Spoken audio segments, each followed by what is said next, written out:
Hi, guys. We're going to let people take their time logging on. We'll give them a couple minutes, about a minute or so. But I'll go ahead and introduce this presentation. So it's called Making Sense of Neurodiversity and Children's Sensory Needs. And I'm so grateful to have Jessie Ginsburg here today. We've been trying to coordinate this for a long time. And I was like, should I even ask her? She just had a baby. But thankfully, I don't know how we even connected. I think I was just like, if you're ready or whenever you're ready, I don't care if it's like a year from now, let's do this. And you're like, I'm totally ready. So I know, I'm and it's so so grateful. funny because I've been just kind of like following you, and I almost reached out to you, but I thought she has a baby. She's probably really stressed right now. This wouldn't be a good time. So I feel like I don't know, manifested this. Yeah, we were on the same wavelength or something. But That's then awesome. you probably didn't know this when Chris did your baby shower, which was virtual. He DJ'd it, right? I was at Yes, the house. I was in the background. you were. He was like, yeah, my girlfriend or something. And I'm like, who's his girlfriend? Did you guys make it official at that point? I don't know if I don't know if we ever had that conversation, honestly. Just happened. Yeah. No, that's so funny. Yep. Yeah. Her now, what, you guys are still boyfriend and girlfriend? Yeah, I feel like a Okay. little old to say that, but that's what. Yeah, speech Baby dude. I don't know. daddy, There you go. my other option. So speech dude, I had asked him, he did SLP Coachella. If anybody attended that, you can go ahead and let me know in the chat because that was really fun. That was at the very beginning of COVID. And when things were crazy, we were just like, we need a way to get all of the SLPs together for free to like have a feel good concert. And so he DJ'd that. And then I was like, he was so awesome. Can he DJ my virtual baby shower? Last year was just so crazy, but that was a way to go back then. Yeah, that was fun. All those things. Well, thankfully we're back to normal now, but we are still able to do virtual things like this, which is pretty cool. I think we have most of the participants who elected to join on Zoom here. And then we probably have some people viewing on Facebook as well. And this will also be posted to YouTube afterwards. So you guys will have that replay too. But we can go ahead and get started. I did see that someone wrote in the chat. Okay, she asked what time it was starting. So we're starting right now. All right, let me go back. So this is approved for ASHA CU, so we have to go over the agenda and the learning outcomes, but we'll go through that pretty quickly. That way we can get to the good stuff. So we're going to start with introductions and backgrounds. We're going to talk about sensory processing or sensory integration and what that is. We'll talk about why it's important to address in your therapy sessions, how to identify sensory differences in neurodiverse children, how to address sensory needs in a variety of ways, and discuss the ways to target sensory regulation with limited resources, because I know a lot of us are dealing with that in our therapy settings. And then we'll wrap up with a live Q&A, but feel free to put your questions in the Q&A or the chat throughout, and I will make sure to point Jessie to those so she can answer them for you. So if you're not familiar, I am Benita Liveback. I am passionate about AAC, assistive technology, and literacy. And that's why I invite people on to the Speechy Side Up podcast so that you guys can learn about other subjects as well. Like I said, I'm the host of the Speechy Side Up podcast, and I'm a new mom to an almost 9-month-old daughter now, which is just crazy. And Jessie, I'll let you go ahead and introduce yourself. I'm Jessie. I'm an SLP. I own a private practice in Los Angeles, and I started creating online courses for therapists working with autistic children just out of a need that I felt that there was. So yeah, how it all started, I wrote an article for ASHA. It was, gosh, a couple years ago. And after that article came out, I started getting emails from people all over saying, do you have any resources? Do you know what else I could do to learn more about this and kind of your approach? And I was like, wow, we really need more resources for helping our autistic children. So that's where it all came in. And I guess I can add that I'm a mom to 3 crazy little boys, 5 and under. You are the boy club mom. Yep. I'll have Awesome. another, it will be a boy, and then another, and it will be a boy. Awesome. Well, I'm curious to know where everybody else is from. So can you go ahead and drop in the chat where you're listening from? I actually had someone reach out via email that she was in the UK, but it's like 1 a.m. there. So she wasn't able to tune in, but is looking forward to the recording. Wow, we have somebody from Sydney, Australia. That's I know. crazy. What time is it in Australia? Yeah, what time is it? Pembroke Pines, Yeah, Florida. Hey, that's right near me. I did Long my Island. staff in Virginia. Oh, cool. San Ramon, California, North Carolina, New Jersey, Cool. Spring And Hill, Florida. if you guys can even put in your work settings, I'd love to know that too. Yeah, that's a really good one. And maybe ages of the kids that you work with. So private practice, elementary school, pre-K. Oh, all different types of settings, it looks like. Yeah, you have a good mix of private practice and schools. Mm-hmm. Yeah. Seems like a lot of, I was going to say a lot of elementary, but I do see that someone is K through 12 here. So it covers the whole spectrum, I believe. Okay, awesome. Thank you guys for sharing that. It helps us to know like who we're speaking to. So that's great. All right. So now we got to talk about our financial disclosures really quick. So I have relevant financial relationships to disclose. I'm owner of Species Side Up LLC and Tassel Learning LLC, and I receive royalties from the Lou Knows What to Do book series. And in terms of non-financial relationships, I'm a member of ASHA's Special Interest Group 12. And how about you, Jessie? Oh, I have to read it. Okay. I honestly, I still don't even know how to complete this part of the form. I'm always so confused. I own Pediatric Therapy Playhouse, this course Inside Out, which I'm sure I'll be referencing, and I will be compensated for doing this webinar. Yeah. All right. And then by the end of this pod course today, we hope that you'll be able to define sensory processing or sensory integration, explain the importance of it in therapy, identify 3 ways to help kids with sensory differences in a neurodiversity affirming way, describe 3 ways that you can address the sensory needs of your students, and explain 3 ways to target sensory regulation with limited access to therapy equipment. So Jessie, we'll start off with an explanation of sensory integration. Like, what is it? I wonder if this is the old PowerPoint, by the way, because I had added some. Oh, I put it as surprise. Yeah, there's one more on there, right? Okay. Yeah, so basically it's just organizing all of the sensations that are around you in your body and being able to use them. So it's not only things that are in our environment, but it's also things within our own body. And I guess I should talk a little bit more about this specifically, which is I think can be somewhat of a misconception between like what is sensory processing versus integration. And I think the main thing to know is that SLPs can only do what we call sensory integration therapy if you are trained in it, which is like a certificate training, which is something that I've done. But that doesn't mean that you can't use sensory strategies and environmental modifications and things that we're going to be talking about today. But I do think it's important that we don't go out and say, oh, we're going to be doing sensory integration therapy, because that wouldn't be reflective of what we actually do in our sessions.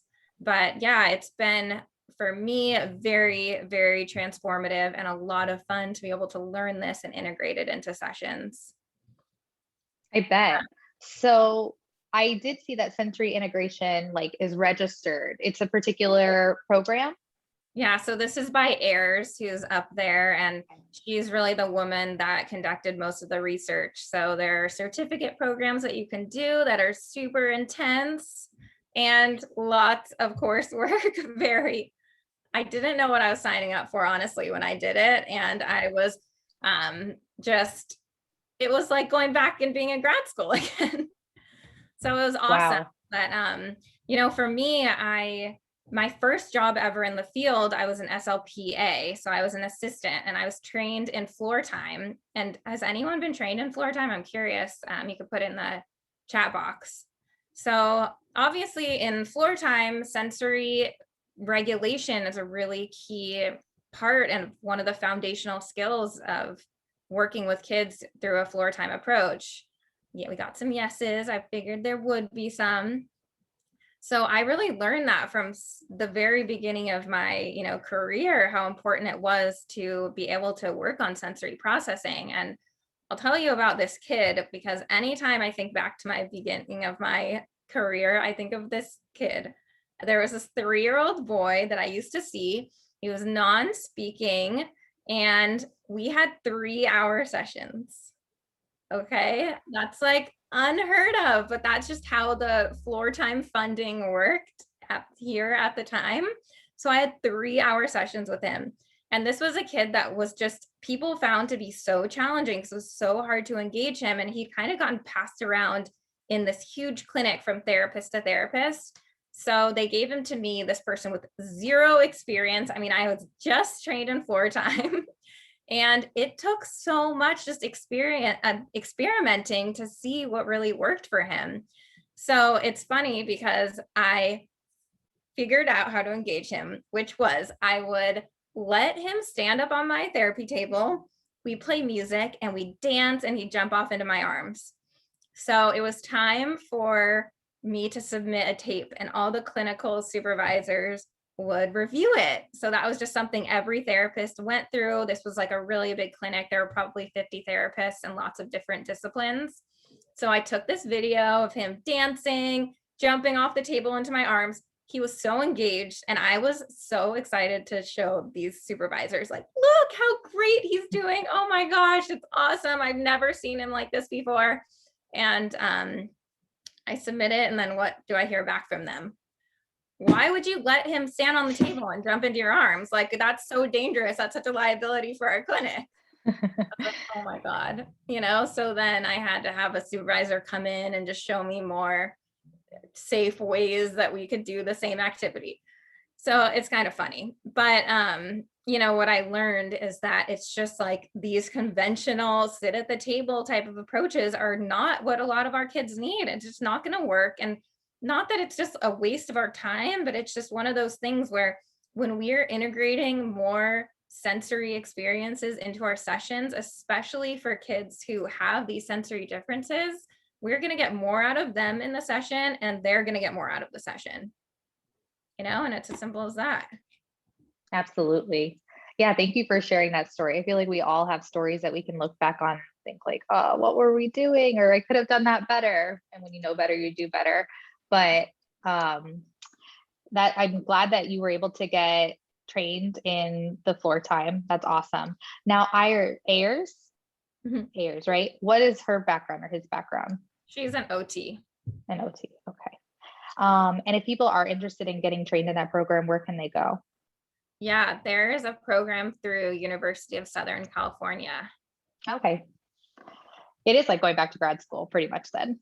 Yeah. And it's funny because I just assumed that OTs graduate with that training, but it's not the case. It's just like you or I don't graduate being able to do like SOS feeding therapy. That's something you have to go and you have to get an additional training in, so hard for SLPs to be in that course because it's probably 99% OTs and we don't have the background, so that was super fun getting to learn the whole anatomy and of the sensory system. Yeah, I bet.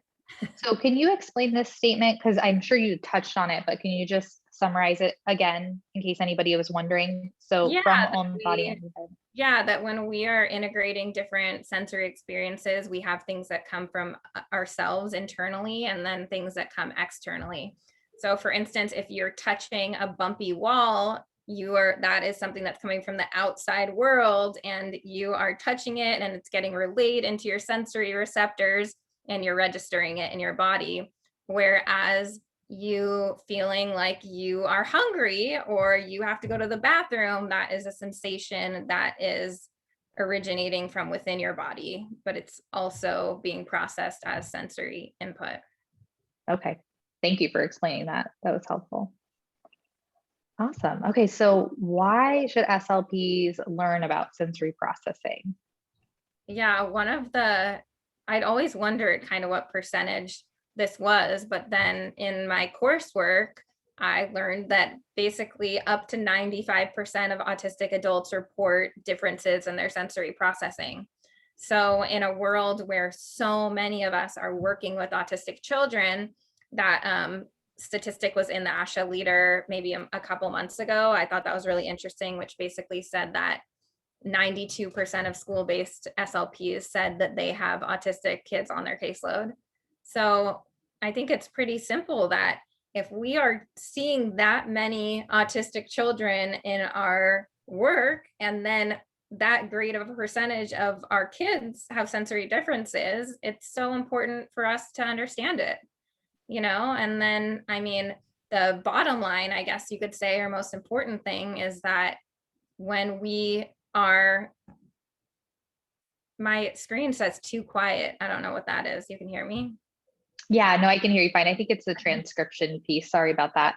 Okay. So when we are regulated, that's when we can learn. And if we're not regulated, then we're not using our brain in the most efficient way possible. I think about when I was driving to my office today, I was thinking about this time in grad school. We were in our second year and we are walking into one of our final exams. And I see one of my closest friends sitting in the hall with her head on her hand, and she's on the phone and she's crying.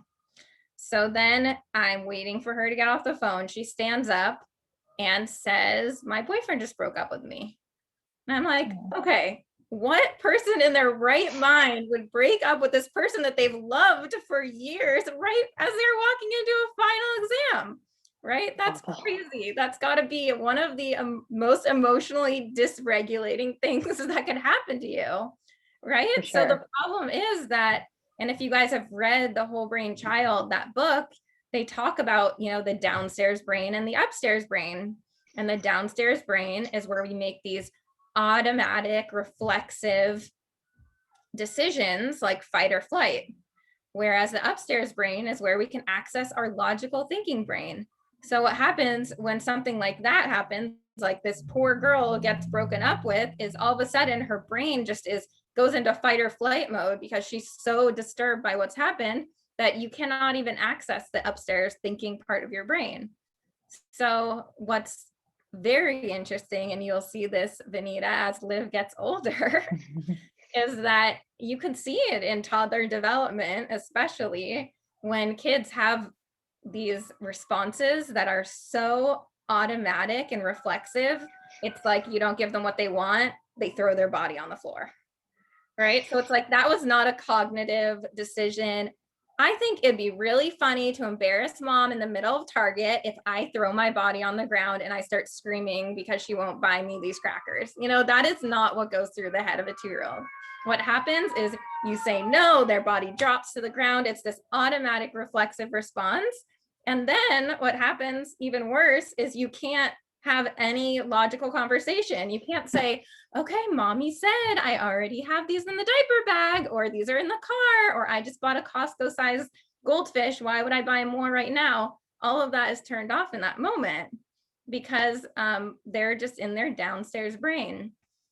So it's really important for us as SLPs, our work happens in that upstairs brain. We need to get kids be able to think logically and being able to communicate with us and all of this higher level abstract thinking. And those skills are just not going to be accessible if we don't have a child who is regulated. So interesting. And I've bought that book. I mean, I've been meaning to start reading it, but of course, like mom life, there's a lot going on, but I'm gonna have to make that a priority. I'm curious, has anybody else read The Whole Brain Child yet? Go ahead and drop it in the chat. Have you read it once or more than once? Is it like one of those that like is a nice reminder for parents? I have not read it more than once, but I read on my phone, which some people think is crazy, but I highlight and then I go back to things all the time. So when you highlight things on a Kindle app, then you can email a PDF of everything you've highlighted to yourself. So now if I want to reference a book or get something, I'll just go into my email and I've got all my books there and all my notes. I did not know that. I learned something new today. Thank you for sharing that. That's really cool. So we're going to talk about the different strategies, right, that can be used for helping children regulate. Yeah, and I think we were going to Okay. touch on, or try to touch on, neurodiversity. Okay, awesome. Right? So, yeah, what is the best way to help kids who have sensory differences in a neurodiversity affirming way? Yeah, I think it's really cool with just how things happen on social media, because I think this neurodiversity movement has become so strong because of all of our access to social media, which is awesome. But I think before the last year, and some people still aren't really up to date with it either, but basically what neurodiversity is this natural variation of human minds, and it's this infinite variations of what might be happening within our brain, and it's like I said, a naturally occurring variation. So the point, and there's some great stuff, I think I want to say Dr. Nick Walker, I'll have to double check that, but talking about how, what we consider normal, quote unquote, brain functioning is just a social construct that we've created, and neurodiversity is something that's very naturally occurring. It's something valuable, and it's something that should be embraced and celebrated, not something that people should be ashamed of. So it's really cool. I think that we're heading in this direction as a profession. I mean, there's still a long ways to go, but I think one of the coolest things about this is, and you guys might follow her, Rachel Dorsey is an autistic SLP, and we've connected on social media. And, my mind was blown when I first learned about this identity first versus person first language. When I basically found out that, I think this stat I read was 97% of autistic adults prefer identity first language, which is autistic person, which is why I use it, versus person with autism, which is something that is drilled into our heads in grad school, is using person first language. So, within the neurodiversity movement, we don't need to be ashamed of our autism. We are autistic people. This is a valuable part of who we are, and that's not something that you can take away from us. So Rachel Dorsey said something that I thought was really powerful, which was, she said that there's no neurotypical child under the autism. So we don't want parents coming to us going, if I can just peel these layers back and my kid, there's going to be a neurotypical normal quote child under there, and the problem is that when parents have this perception or idea in their head, then it affects them in so many ways. But not only that, but obviously affects how they're raising this child. So the difference is that if we are firsthand starting these conversations with parents about, this is a natural variation of human mind, and this isn't something to be ashamed of, this is something to be valued, in explaining autism even to parents, which is a totally different conversation, but we can help parents to shape their beliefs and their perceptions of their child. And what that does is help the child build more positive self-concept and self-esteem, and it does so much. So I can give you a link to this, Vanita, but Rachel and I did an ASHA podcast episode together where we talked about this, and I mean, I learned so much every time I talked to her, but that conversation, like, I just took so much away from that. So I would highly recommend listening to that. Yeah, I'll definitely get that link from you, and I'll post it in the tassel page for this course. So awesome.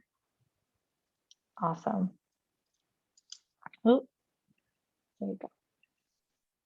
Yeah, so I think one of the easiest, and maybe it's not easy if you're not used to doing it, but it can become easy. One of the easiest things that we can start to do is explain a child's sensory differences in a way that makes sense to parents or makes sense to teachers or other professionals, right? Because I think it's such an abstract concept that sometimes it's hard for parents to truly understand what their child is experiencing. But if we're able to very simply explain to parents, this is how your child is experiencing the world, all of a sudden the behavior that they see makes so much sense to them.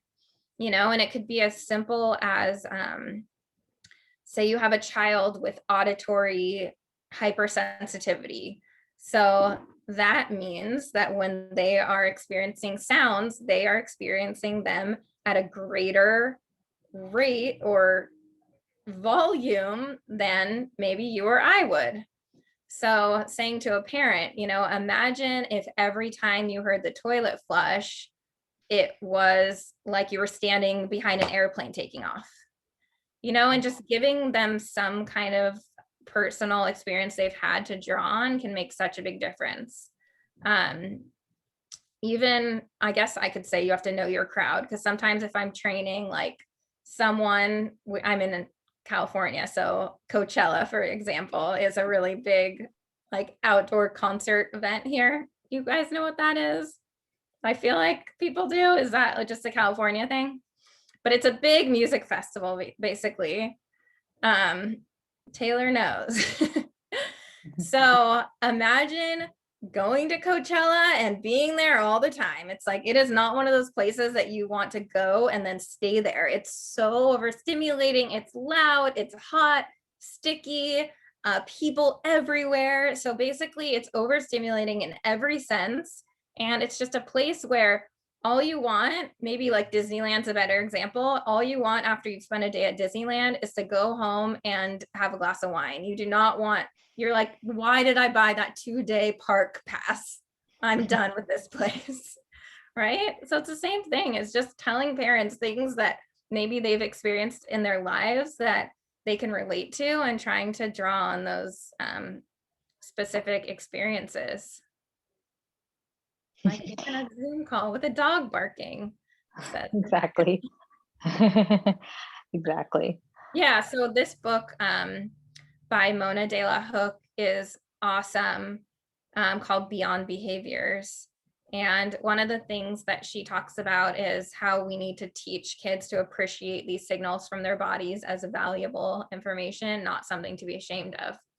So if there's a kid who is in class and you see them moving around, we can say, hey, it looks like you want to move around a little. Would you rather go stand in the back of the class, or would you rather go take a walk around the playground? Whatever, that's probably not the age of the kid that would take a walk on their own and then come back.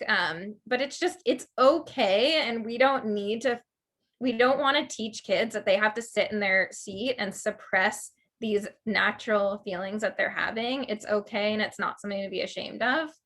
And that goes into the last point there, which is model acceptance to respect human variations. And we just can do that ourselves by how we act ourselves and model that. That's really interesting. I feel like we do have a long way to go, especially in like classroom management styles. Yeah, I feel like, go ahead.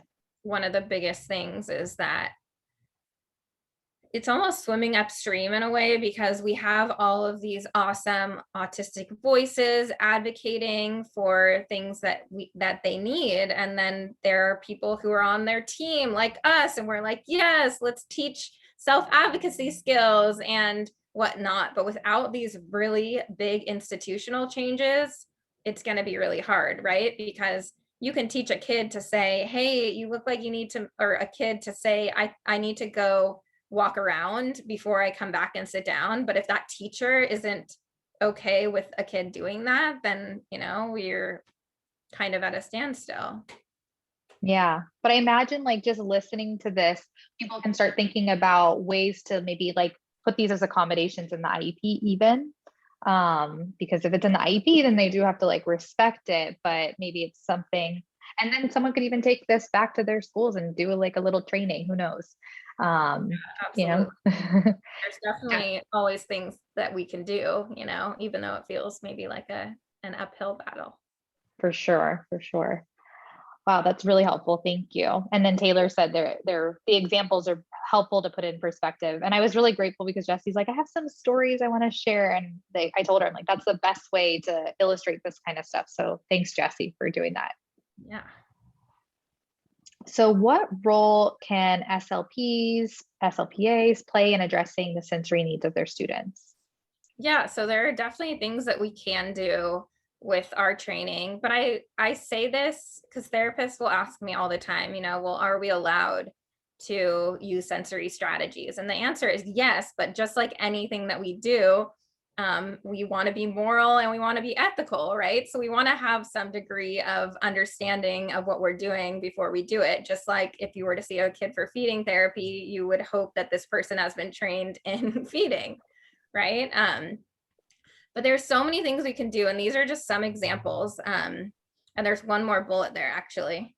Okay. But the first here is sensory strategies, which are things that we can just start integrating into our sessions or for a kid in their classroom to help them. And you guys may have heard me talk about this before, but one of my favorite things to teach therapists is that, we have this optimal level of arousal that we are aiming for, which is going to be that regulated state, like we talked about, where this child will be able to access their upstairs brain and really be able to think and learn and use language. But for so many of our kids, they either come in at this heightened state of arousal, which is a state of dysregulation, or even at a lower state of arousal, which is also a state of dysregulation. So one of the easiest things that we can do is just to first identify where is this kid, and then from there we can know what we have to do to help them to get in more of this optimal or more balanced state of arousal. So I had one of my CFs, and she had this boy that she'd been seeing for a little while, and she came to me and she said, I don't know what I'm doing wrong. I can't seem to get him engaged. It's just like he's sitting there and seems like he's paying attention, but I just feel like I'm not getting anywhere. So I go into her session and he really is just sitting there. Like he would come off as the most compliant kid in the world, but it wasn't that he was the most compliant kid in the world, is he was super under aroused. So I came in, and then a really easy rule of thumb is that if a kid has low arousal, you bring the energy. And if a kid has really high arousal, you try to be more of a calming force for that child. So it's very, what's the word? Mom brain has just ruined me so badly. You can appreciate that now. Counterintuitive. It's very counterintuitive because people tend to feed off of other people's energy. So when we have, for example, you come into work and a coworker is sitting there just like moaning and groaning and doesn't want to work, all of a sudden everyone is like that. Versus someone comes in and they're super excited and they're pumped for the day, and then they increase the arousal level or the energy level of everyone around them, like at a sporting event, for example. So for this little boy, I came in and he was so low arousal just sitting there. So what we did was we sang the hello song, but does anyone know what spaghetti arms are? But it's basically where you hold the child's hands and you just wiggle them or shake them, which is one of my favorite things to do to increase a child's level of arousal. So we just sang hello to him, and we just came at him with like so much energy and lots of movement. And he was a completely different kid. And this therapist, she was a CF, and now she's our clinic director, one of our directors at the clinic. But she still talks about that kid because that's how much it clicked for her that day, because she really got to see it in action. That's an awesome story. Do you mind giving a couple more examples of activities? Or maybe you were going to do this. Sorry if you were going to do this, but no. There's so many things. Yeah. But I think one of the things to do, and it's fairly easy, I think, to find information about figuring out kids' sensory preferences, but you really want to know, what feels good to this child? What kind of sensory experiences are they seeking out? And what are sensory experiences that they're avoiding, right? Because those are not the experiences that we want to bring into session. So for a child who maybe withdraws every time we touch them, then that's not something, we don't want to force them into activities where there's just a lot of touch, or maybe they don't like light touch, but they like that deep pressure touch. So my favorite thing to do is talk to parents, because parents know their kids. They know what they like, they know what they don't like. But something else I like to do is I like to compare what parents say to what therapists say also, because sometimes sensory preferences can be different in different settings with different people, right? So sometimes we have kids who love being cuddled by their parents, but do not want to be cuddled by their therapist. And that's okay. And we need to respect that about our kids. Trying to figure it out. So, for example, one girl I just came into a session last week to supervise. She loved singing, loved songs. So some of the simplest things we did to just keep her engaged and also regulated was we started singing during transitions. So like singing as we're walking to the therapy room, singing, and I'm just talking about making up songs, singing as we're taking off our shoes, singing as we're putting things away. And that was really an easy way to, keep her engaged, but also calm at the same time. But in terms of, knowing that high versus low arousal is super important, because for that kid who I came in and gave him those spaghetti arms, to really alert him, really wake him up. If that kid I came into was hopping around the session, like someone said here, she wanted examples for mostly 2-year-olds have lots of energy. I would do the opposite. I go into the session. I might even turn the lights down if the child is really sensitive to light. And I come and I try to have a very calming presence. I will talk slower. I will talk softer. I might even whisper, and I will sing the hello song by giving them really slow, deep arm squeezes down their arms. So it's as simple as just knowing the child's sensory preferences and then being able to integrate those into the session, while also keeping in mind your goal of how can I bring this child into a more balanced state of regulation. That's great. Do you know of any good preference assessments or websites that you would refer people to find more? I know Hannon is one that we used a lot. That's something, because I have a sensory course that's coming out. That's something I've actually been working on and making changes like every day, because I feel like SLPs can actually give the sensory profile, which is an assessment. It's just, I find it extremely hard to interpret. So I'm trying to figure out an easier way to do that. But if you Google sensory preferences assessments, there's plenty online that are free. Awesome. Thank you for sharing that. I actually found a really good resource on the Hannon, I think their blog recently, which was talking about different activities that children like to do. If they like to run or jump or climb, then here is a related activity that you can do. For jumping, it might be 5 little monkeys jumping on the bed, or for running, it might be red light, green light. And I thought that was a really cool resource. So I'm glad that you mentioned Hannon as well. Yeah, thank you. That's awesome. Hannon has great stuff. Yeah. And then, there are plenty of other things we can do. Like here we have modifications of activities, routines, or the environment. So those are more environmental modifications that we can make.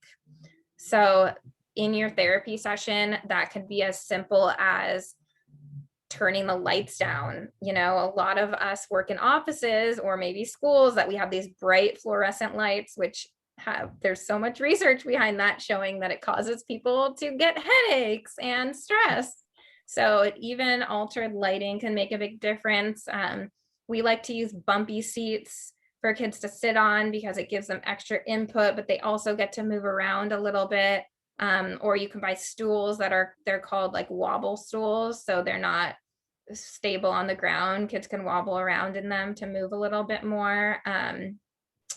And even things I know this isn't always possible, but a lot of our kids are really sensitive to visual input, and just being in a busy classroom automatically brings them more up to a higher level of arousal, which will be more dysregulating.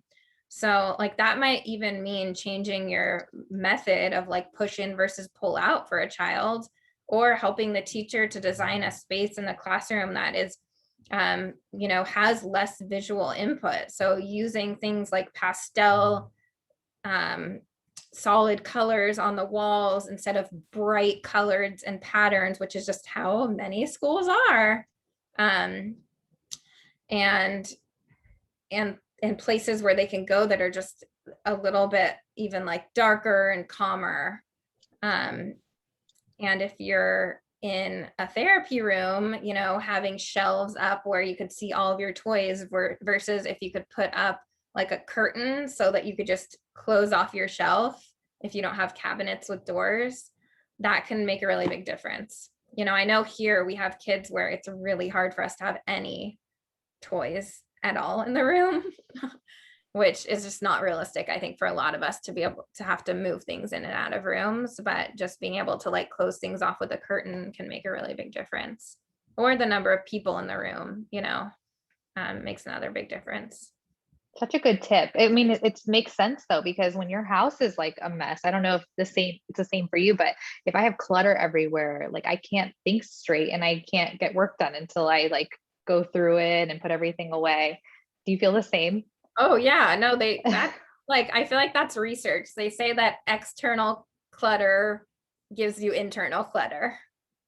Yeah, no, it makes sense. And then I feel, you know, for children that have this in a classroom, I mean, some classrooms are designed like so beautifully, but yeah, they definitely don't have that in mind, I think, sometimes when they're designing the classrooms. And one of the most common differences we see for autistic kids is in their auditory input. So a lot of kids are really hypersensitive to auditory input. So just having these really loud classrooms with lots of unexpected noises and kids who are unpredictable and making unpredictable noises and doing unpredictable things is a lot in itself. Yeah, that makes sense. Samantha asked, can you please share the resource regarding the if the child likes jumping 5 little monkeys? Yes, I will include that on the Tassel page where you found this Zoom link, as along with the other link that Jesse had shared earlier. That'll be the easiest, I think, and maybe I'll share it in a follow-up email as well. Yeah, so there are a couple other things we could do. I don't know if any of you guys have heard of, for instance, the alert program is something where it's basically teaching kids how to recognize when they're getting to a place where they're starting to feel dysregulated. So there's the phrase like, how does your engine run?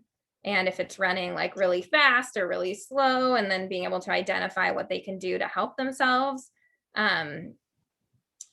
But you know, the thing about that is that it is more of a self-regulation tool. And I don't know about you guys, but a lot of the kids I see, we're still in that co-regulation stage where they really need me or they need an adult to help them get to a regulated place. And didn't you talk to Danielle Kent? Yes. Yeah, so she's an amazing resource for that. But you know, I think a lot of times we're expecting too much of kids at such a young age, and we're expecting them to self-regulate when a lot of us can't even self-regulate.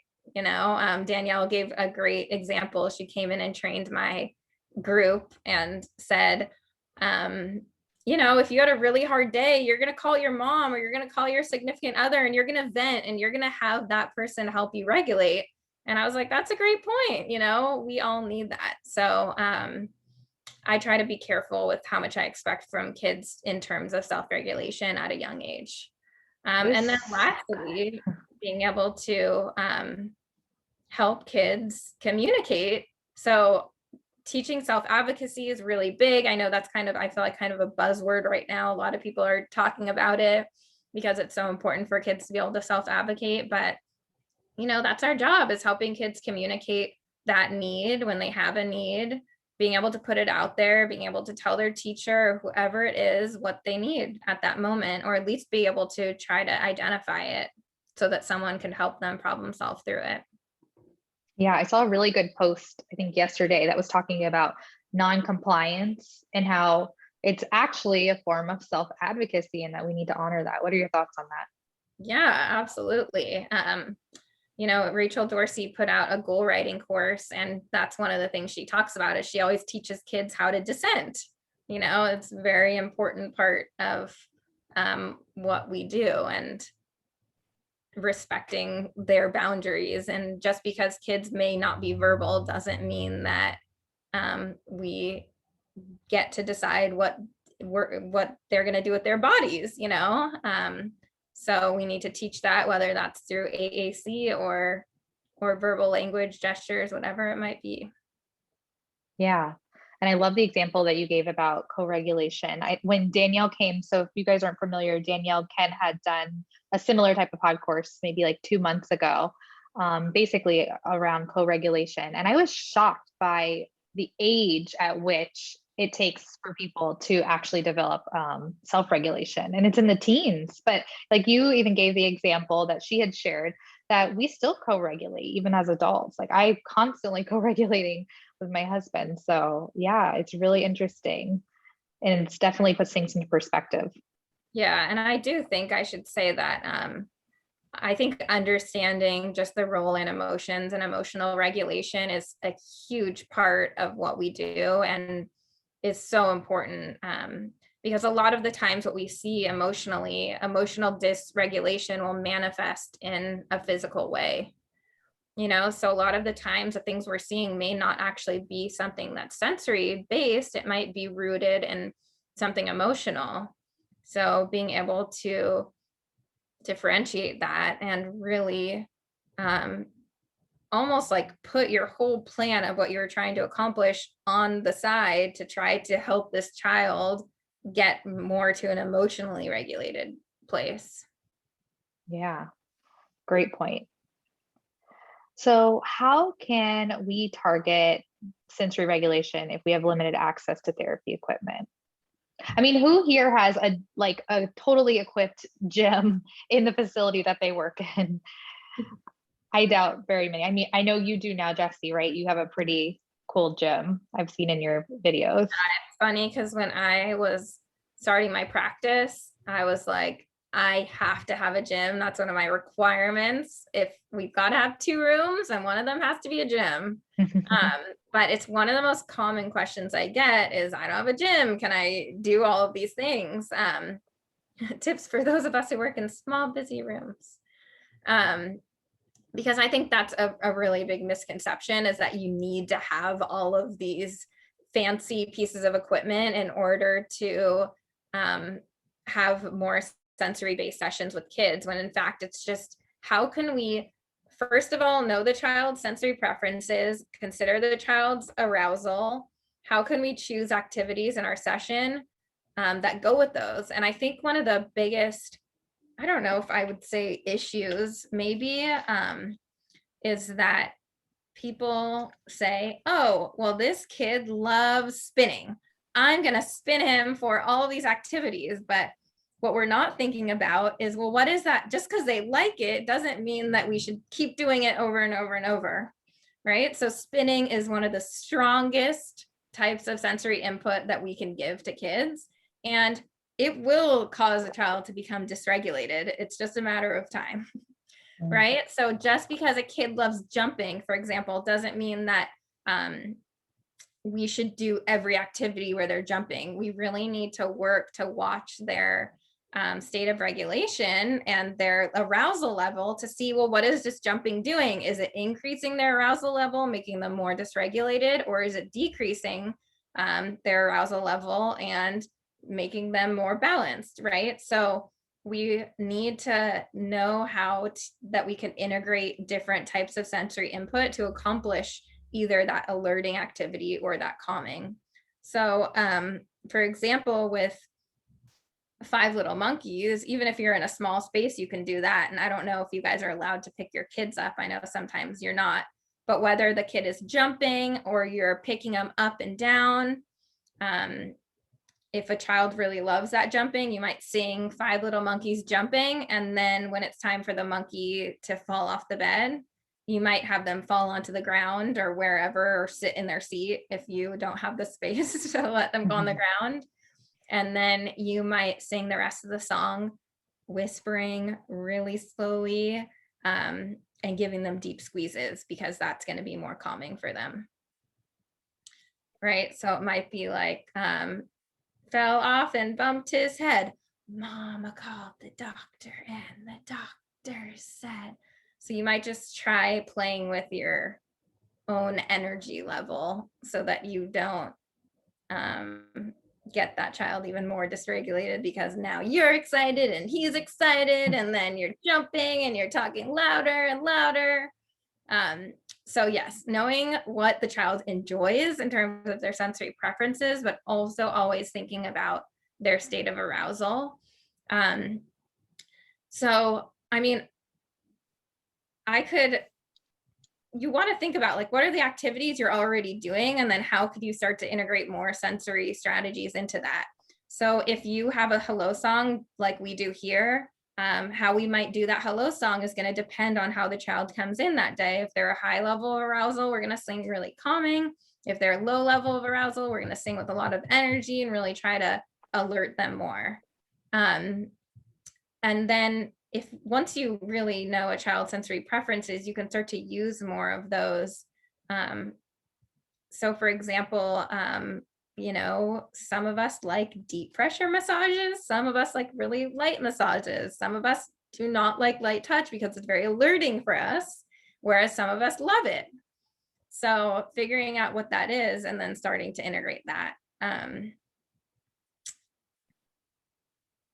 And looking here.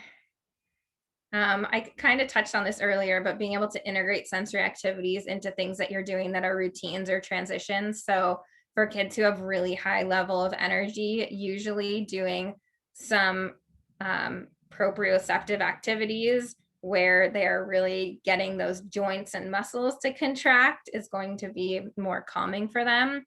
So that might mean, instead of you taking the toy or the box and putting it away after you're cleaning it up, letting the kid do that, because heavy lifting is something that's generally pretty organizing and calming for kids. So having them do that in between activities, that might even mean having them say, move around your room between activities or as part of an activity. So one of like my favorite things to do, for example, working on prepositions, is hiding toys around the room. So I'm telling them where to hide them, and the child is going back and forth between like a chair or a hula hoop they're sitting in and wherever they're hiding it. So you can have them like, oh, go run, put it over there. Okay, run back. So it's, the activities you're already doing, but trying to integrate more of the types of sensory input that the child enjoys. I love that. Did that answer your question, Esther? Did you want any more examples? Like, I'm imagining like even dimming your own lights in a small room, right? Could be, you've already explained that. I love the modulating your voice. That was a great tip. Yeah, that's one of the easiest things to do. Easy, but hard because it's very unnatural. Yeah. You got another question from Marissa. She said, what are some of your favorite songs to pair with sensory activities? Any song, but for the age of the kids I work with, generally, I would say my top are Five Little Monkeys, Row Your Boat. We can put kids on our lap here, so being able to put them on our lap and row, and doing the verse like row your boat, bounce your boat, rock your boat. But I mean, like just a couple days ago, we were doing Wheels on the Bus with a little girl, and making it more of a sensory activity. Like when we were doing the horn on the bus goes beep, beep, and I was tickling her tummy every time we said beep, and sometimes just making those really simple changes can make a really big difference. I love that. Yeah. Any song. And I like how you said you even made up songs for some transitions, right? Yeah. Do you care to share? I mean, we'll do like a lot of like walking. I feel like that's a standard song we all know, or just like we're taking off our shoes, we're taking off our shoes, I held the Mario, we're taking off our shoes. I I do love a lot that. of like bouncing songs, and Ring Around the Rosie has to be one of my favorites for moving around too. Great. Oh, that was really good. All right, so we have 5 minutes left. I can't believe it. That was the last question, right? Or that was the last question for you. Now I want to open up the floor for any other questions that maybe came up for somebody, and they didn't post it in the general chat. Thanks for your question, Marissa. So we'll give you guys about a minute or so. Yeah, If anybody else. I feel like it always feels really overwhelming, hearing so much of this information and just being able to put it into practice, because it really does take time. You have to sit down and you really need to think about each of your kids because everyone is so different. And it's just not one of those things where you're going to have one activity that's necessarily going to work for every kid. Yeah. So we got a couple of questions that came through. Rachel had asked, what are some clues that a student is dysregulated? Great question. Broad question, because it's hard to know without knowing the child's baseline, kind of where they are. But basically, anytime you feel that the child is not, I guess you could say, performing, for lack of a better word, at the level at which you know that they are capable of. So, clues that a child might be regulated might be that they're relatively still with their body, and engaged with you, and able to access their language if they have language that they use, would be the keys really to look for. But I would say generally, if we're working with kids who are just kind of like in constant motion, or I would say that's probably the top one I hear, constant motion or difficulty engaging, then that's usually a sign that there is some sort of dysregulation going on. Okay. And then Tara had asked, what are some resources for sensory activity ideas? I have so much on my Instagram if you guys want to find me. That's essentially why I started to create this course, is because for me, it was really hard to find resources, because like I said, it's just not like this type of thing where you could just pull something up with one kid and then use it for everyone. You really have to know individual needs.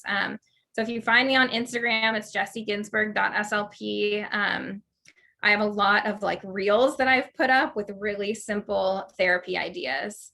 And yeah, I've got a free 4-day training I'm doing. Is it next week? July It is. through 29th. Oh God, here it comes.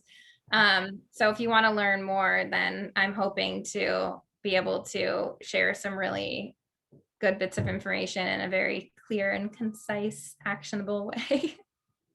Yeah, I'm looking forward to that. I'm hoping to attend that one. And we're going to share her Instagram handle at the end of this. So if you didn't get the chance to write it down, we'll definitely show it to you.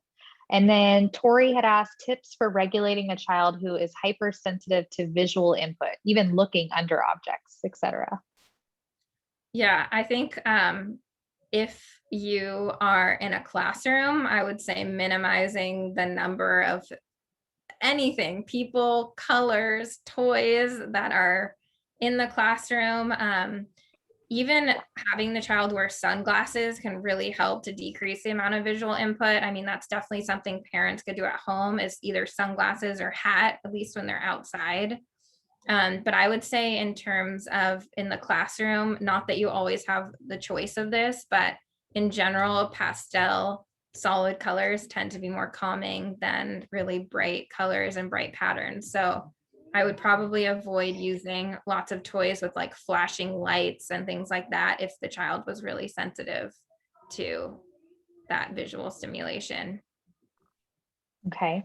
And then Rachel had asked, if a child is stimming, does that mean they are trying to self-regulate? Can be.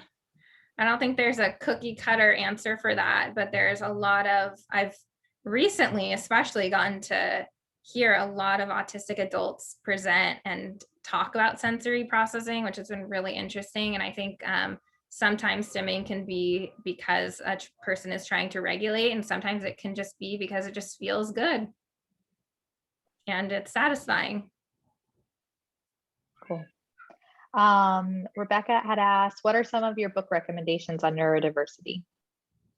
Oh, I can send you some maybe, and you could post them. Yeah, that would be great. I'm going to make a note of that. Reading, so. Any on the top of your head? Just like one? I think Mona de la Hook, which is Beyond Behaviors, is amazing. Okay. I wrote that one down. Thanks for sharing that. Taylor has said, I have a kid with ODD disorder or oppositional defiant disorder. Would these strategies still work? You know, that's a really good question. And I don't know if I have the answer to that. I don't have any kids with that diagnosis. So I think between sensory, but also really understanding emotional regulation would make a really big difference. Yeah. And that's to Esther also wrote tips for calming a child who's constantly humming, making buzzing noises. Actually did a webinar on this, which is, you know, really understanding the behaviors you see in more of a whole picture kind of view, because oftentimes it's the iceberg analogy where we might see what's at the very tip of the iceberg, but there's so much under the iceberg. And the thing is that we might see a child humming or making noises, but we don't know what's going on down here.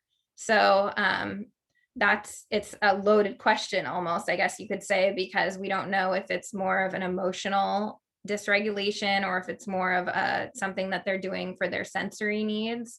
But I would say you really need to like dig into that, what's under the iceberg, what's happening with the child's emotional regulation, and then what are the child's sensory preferences, because that might give you more clues about why the child is doing that as well. Okay. All right. I think that was all of the questions. And if you guys have any follow-up questions, maybe you didn't think about it, you can always shoot me an email and I will relay it to Jessie and we'll try to get back to you. Everybody here, I think, has registered because they want to earn ASHA CU. So you can take a screenshot of this if you'd like, but I think that the information is laid out on the website in regards to how to earn the ASHA CUs for attending today. And we are doing a giveaway.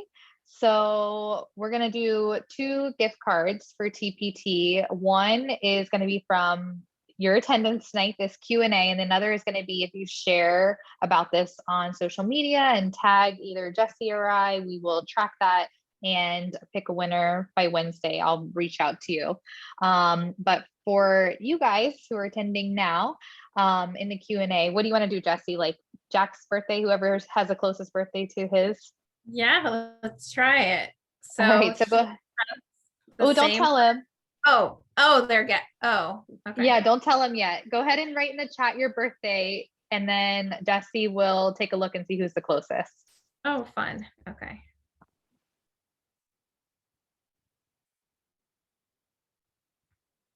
And we got a couple in the Q&A too. So I'll like look at those, and when you tell us Jack's birthday, we'll see who's the closest.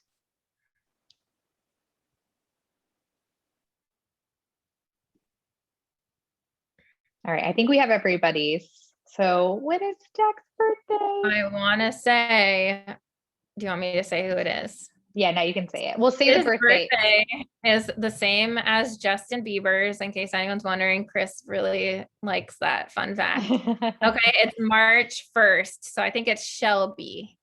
Okay, cool. Well, congrats, Shelby. I think the easiest way is for you to send me an email or reach out to me on Instagram, and that way you can get your gift card.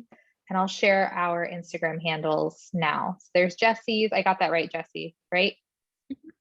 Okay, and there's mine, Speechy Setup. So thank you guys so much for coming tonight And Jesse, thank you so much for taking the time out of your very, very, very busy mom schedule and boss schedule to be here for us tonight and share all of your awesome tips. Thank you very much. All right, guys, have a wonderful night. Thanks so much, everyone, for coming. All right, bye-bye. Bye.